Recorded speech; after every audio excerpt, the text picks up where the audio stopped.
Boy2909 back for another episode of Reading the Wrong Way. So I'm back from my convention weekend at TorahCon 2015. I posted a slideshow video you can check out on my channel, and these are the dolls that I hinted at in my Cosplay Companions video. These are the Cheshire Cat, Hitachi, and twins from Oron High School Host Club. I also wanted to say thank you so much for all the views on my I Am Alice video. I'm glad to see that such a short, fun series is getting so much attention. Now, let's get down to the double review I promised to make up for the missing April video. So the last week of March saw some really amazing releases, including two series I picked up almost immediately. One I've had my eye on since the anime was licensed, the other I've learned of just a week before the release. So today we've got a double review of two brand new series. Let's kick it off with the one I waited for, The Devil is a Part-Timer by Satoshi Wagara, with art by Akio Hiragi. The series is rated T for teen. I'm actually surprised this series didn't get an OT rating. The story focuses on the opposing forces of the devil and a holy warrior, which can already be touchy subjects for certain readers. It's all in good fun, but those are their titles. While the Empress rating cites language and violence for the rating, of which there is a decent amount, I'm surprised there was no mention of nudity, as the female heroine is shown naked in 3 separate instances, and she makes several comparative comments about her breast size. All of that being said, I think this manga falls more in the 16+ crowd rather than 13+, but that's of course my personal opinion. The manga is currently at 7 volumes, with volume 2 due out in July of this year. After being wounded and cornered by Amelia the heroine, Satan the Devil King makes his escape and ends up in modern-day Tokyo. With their magic powers depleted, Satan and his general Elciel are forced to adapt to a new way of life in this new world. Changing his name to Sadao Mao, the Devil King takes up a part-time job at a local McDonald's in order to pay the rent and eventually dominate Tokyo after climbing up the corporate ladder. Unfortunately for him, the heroine has followed him from their home to Tokyo, hell-bent on completing her mission to destroy him. Now Sadao has to contend with his worst enemy and the demands of a part-time job in order to work his way back home. So what do you need to know about the series? This series is a comedy, if you couldn't tell from the description. While the initial storyline taking place in Ente Isla is a bit more traditional fantasy with the good versus evil and tragic backstories, everything that takes place in modern Tokyo is lighthearted.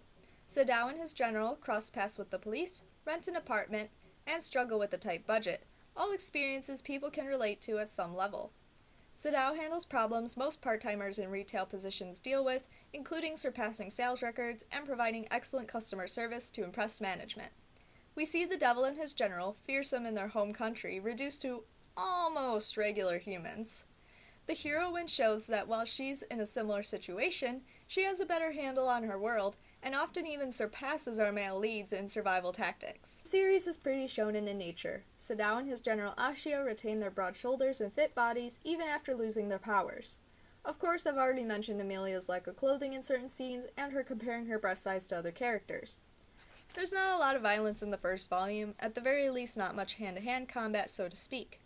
This volume features a bonus story and an afterword from the artist. And this particular volume I took with me to the con to get signed by Josh Grell, who does the voice of Mao in the anime.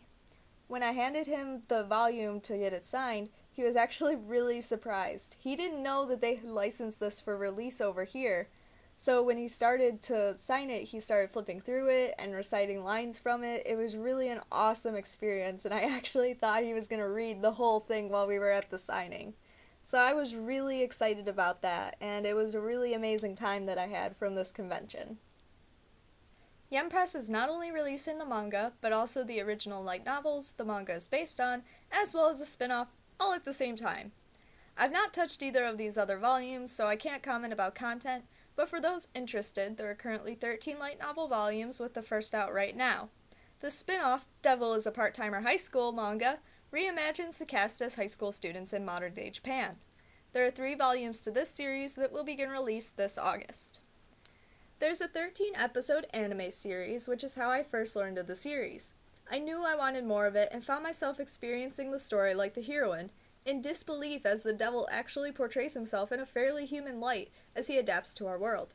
It's strange when an anime has you rooting for the villain, but one can't help it in a comedy series like this. Anyone that has had a part-time job, especially in fast food locations, will enjoy his determination to set the regional sales record for black chili pepper fries. So that about wraps up Devil is a Part-Timer. I'm excited to see more of the story, and actually want to watch the anime again, like right now. But I promised you guys a double review. So now we'll stick with Tokyo as our setting, only this time it's a little bit different. We're taking a trip to San Francisco in the manga version of Big Hero 6 by Haruki Ueno. The series is rated A for all ages, which I think is perfect. Just like the movie, what little violence there is isn't graphic enough to warrant a higher rating. There's no language at all, and if you're a parent looking into this for a child, you can pretty much base your judgment similarly to the movie version. I couldn't find how many volumes there are planned, but I wouldn't imagine there would be too many. I don't expect this to go over 10 volumes, probably not even over 5, but until I can find a reliable source, I can't give a solid number.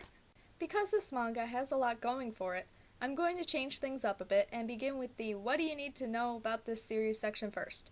So, what do you need to know about this series? I'm sure everyone has at least heard of Big Hero 6 by now, but if you haven't, here's the details you need to know. The series originally started as a comic book superhero team released by Marvel Comics. Because so little attention is given to the source material with the Disney hit movie, let me diverge a bit to the Western side of comics. In the original comics, the Japanese government wanted to compile a team of state-sanctioned superheroes they could have at their disposal called Big Hero 6. The team commander, not shown in the film, is Silver Samurai, a mutant that can charge his katana, making it possible to cut through all but the hardest of materials. Honey Lemon is a secret agent who is trained in nearly all manner of martial arts. Her signature bag is not chemistry-based as in the movie, but uses nanotechnology to create wormholes, allowing access to any object she wishes through the portals in her purse. Gogo Tamago's power suit absorbs and amplifies kinetic energy, shielding her in a thermochemical sphere that grants her speed and explosive energy projection abilities.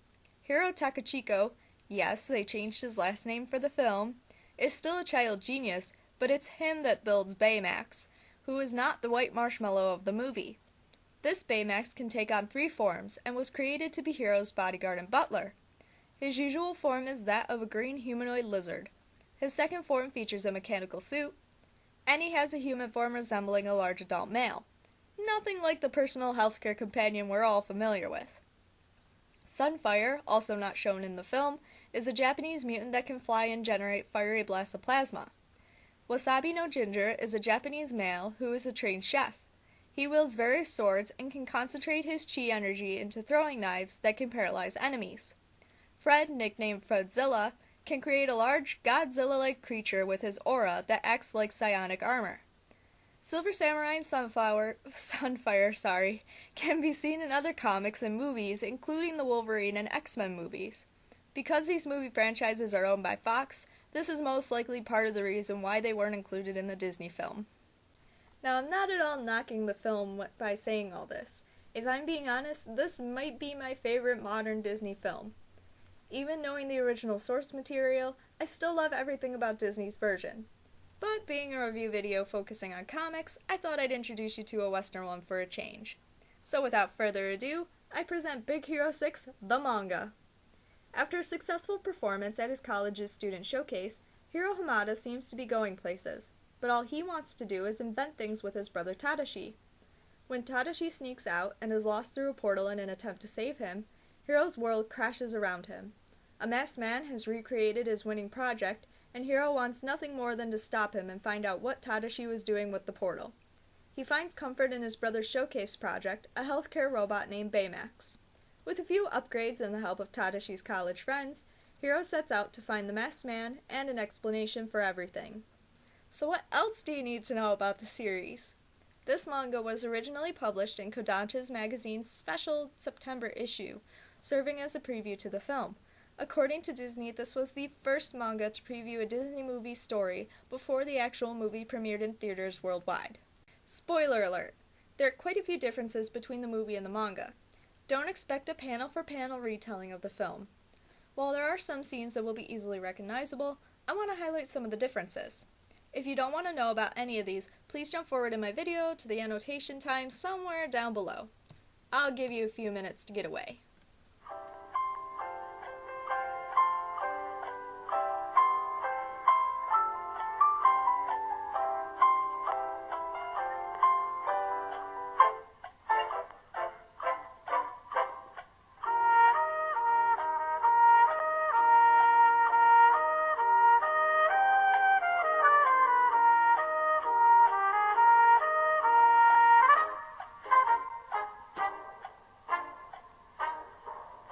Okay, we're getting into spoiler territory now. First and probably most importantly are the protagonists. Hiro and Tadashi in this version are a little bit different. In this one, Hiro is much more reclusive, several chapter openings stating that he cares more for machines than humans. He idolizes Tadashi, seeing him as the only important person in his life. He has a major breakdown when Tadashi mentions transferring colleges in an effort to make Hiro more independent. Hiro is also recognized as a genius from a very young age by many officials, and with that came a friendly rivalry from his brother and bullies jealous of his intelligence. More time is spent building a deep connection between the two brothers, and we see more of what life was like for them growing up. Tadashi is the one who shines the most in these backstories. After their parents' death, Tadashi creates a robot for their Aunt Cass that makes her smile after all of her grieving. He is also shown having created a bubble blower with bubbles that disinfect wounds. Through these backstories, we learn that the inspiration for Baymax was very much due to Tadashi caring for Hiro and treating him when he's injured.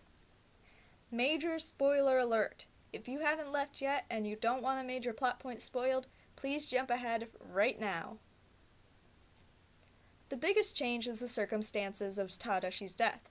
In the movie, he rushes back into the flame-engulfed college building in an attempt to save his professor, and is killed by an explosion. In the manga, Hiro follows him and finds the masked man with the portal. In trying to save him, Tadashi is hit with a piece of flying debris and falls into the portal. Though the police believe him to be dead, the portals in the movie served a different purpose, and there is a chance that he could still be alive. It's also worth noting that Hiro seems to already know Tadashi's friends, but he doesn't show any interest in them. However, once Tadashi disappears, he seeks their help fairly quickly after, unlike in the movie where he tries to handle it largely by himself at first. The artwork is shown in style with thick lines and heavy shading. There are lots of lines and sound effects during action scenes. The characters for the most part look like their movie counterparts. There's nothing from the artist at the end, but there is a touching backstory featuring Tadashi. So that does it for our brand new double review. Overall, I'm excited to have these two series added to my collection. Devil is a Part-Timer is a hilarious series in both manga and anime form. And Big Hero 6 is a nice adaptation of the hit movie with some heartfelt insight into Hiro and Tadashi's relationship. Both are well worth the read, and I hope you'll check them out. See you next time! When I was given freedom, oh, all I did was flee. When I turned back, there was nothing to see. You closed your doors before I could open mine. Now I know, now I see, it was a wasted time.